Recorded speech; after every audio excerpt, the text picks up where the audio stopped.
ఏ బాటైనా పర్వాలేదంట, సమయంతో సాగటమే మన సింపుల్ సిద్ధాంతం.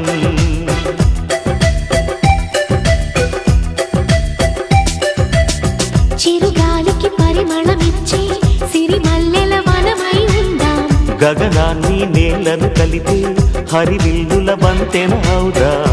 ఆనందం అంటే అర్థం మనమందా, ప్రతి పూట పాటై సాగే హుషారు సరిగమలం. ఎన్నో ఎన్నో రాగాలుండే సంగీతం కాదా, చల్లకి నవ్వుల కేరింత.